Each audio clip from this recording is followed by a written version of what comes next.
Anything? Not a whisper. He's made a thorough job of it. He'll be out there somewhere, though. He'd be laughing himself silly if he could see us buzzing round and round like flies in a bottle, eh? See you later, David. We'll have him by lunchtime, mark my word.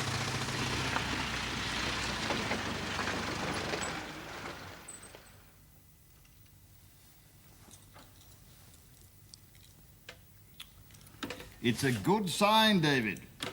If they're late, they might have found something. They might come back with the missing man himself.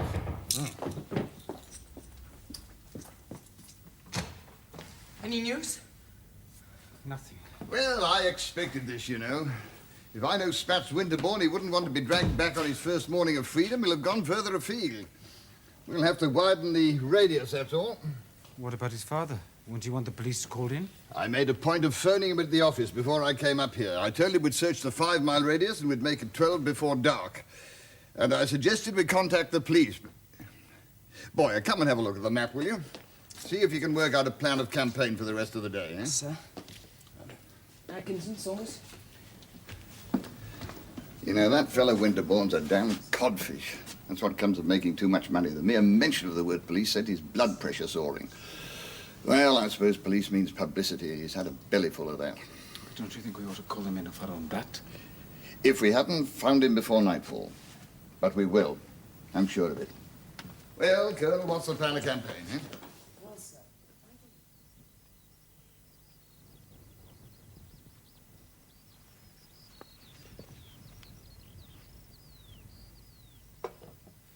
Well, we'll have to call the police in now. Publicity or no publicity. I dare say we'll get a wigging for not reporting him missing earlier, huh? Well, it won't be the first time I've had a wigging.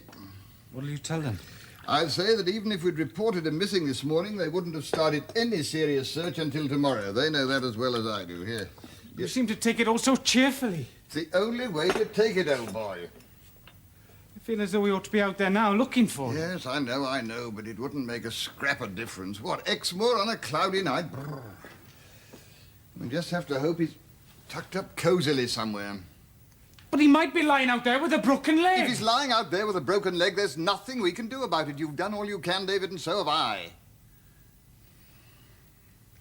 Think I'm not worried, too. I'm just as concerned as you are, but we're not going to be any help to Winterbourne or ourselves if we start going to pieces. Now, you've handled the whole thing very well so far, David.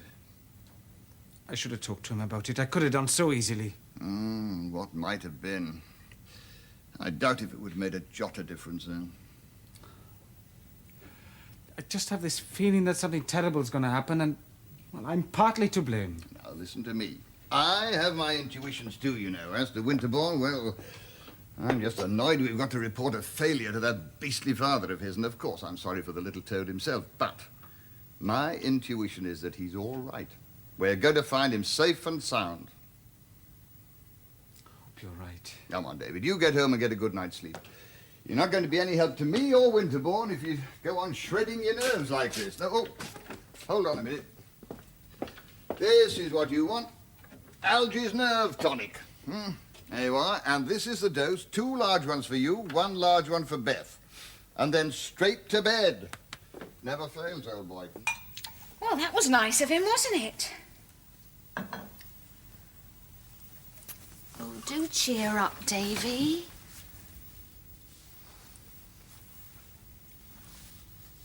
You could tell I was cracking up, see? He didn't say so in so many words, but that's what he was thinking. That's nonsense. You know he thinks the world of you. He's had to take over from me, though, hasn't he? He knew I couldn't cope with it. Davy, it's his school. The boys are his responsibility. It's my house, though, isn't it? Oh, God damn that woman. I could strangle her with one of her own silk stockings. I'm sure she'd have postponed her divorce if she'd known you were the housemaster. Oh, come on. Joke? Tell me the truth. No, if it hadn't have been this, it'd have been something else, though, wouldn't it? Oh, well, it didn't take long to find me out, did it? I could see Algie sitting there thinking, oh, well, I slipped up here. I've got myself a dud housemaster. Davy, you've done absolutely everything you could. There really isn't anything else, is there? Any of the others could have coped with it. Taworth, Carter, they'd have taken it in their stride. Oh, yes, I can just see Carter. He'd have taken the whole cadet corps out onto the moor and marched them into a bog.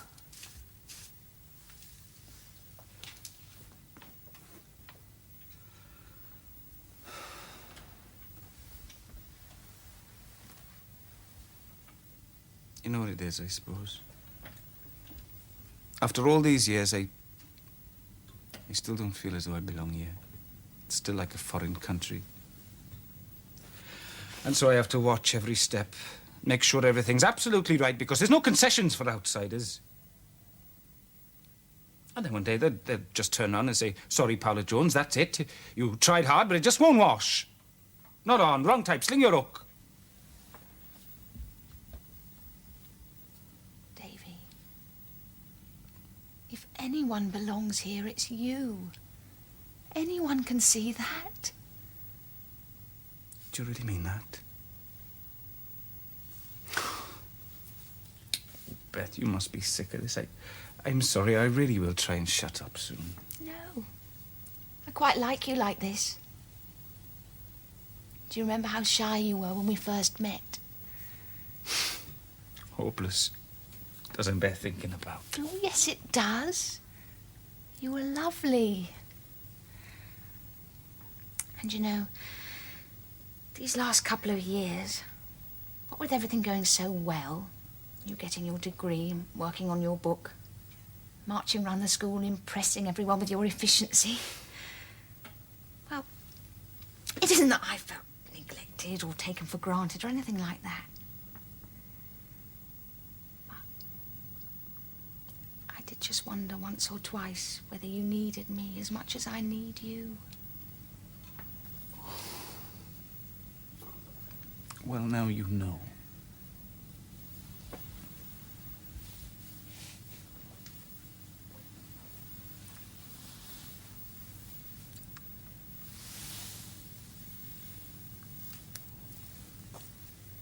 Come on. The best ever. Oh, you always say that. Well, it's always true. Give or take the occasional off night.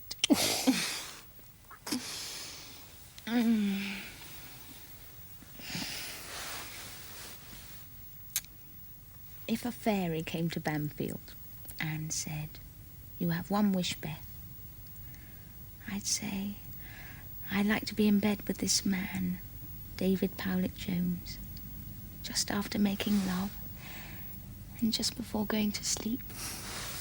So there. Good night. Now, come on, Joan.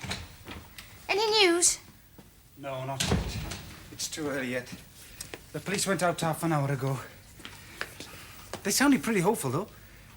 You're going to be late, aren't you? Oh, don't I know it? Oh, Joan, please keep still for a moment. Well, don't try to help me. Come on, Gracie. Come on. Got to make you look pretty for the photographs. Are you sure you don't need the car this morning? Oh, absolutely. The police can take over from now on. Algie said something about combing the southeastern region. I'm to stay here and hold the fort. Inspector Chorley's sending a chap over this afternoon to take statements. They can't do anything without putting it down on paper, and I'm to do it. I can just imagine Winterbourne sitting by some little stream cooking up his breakfast.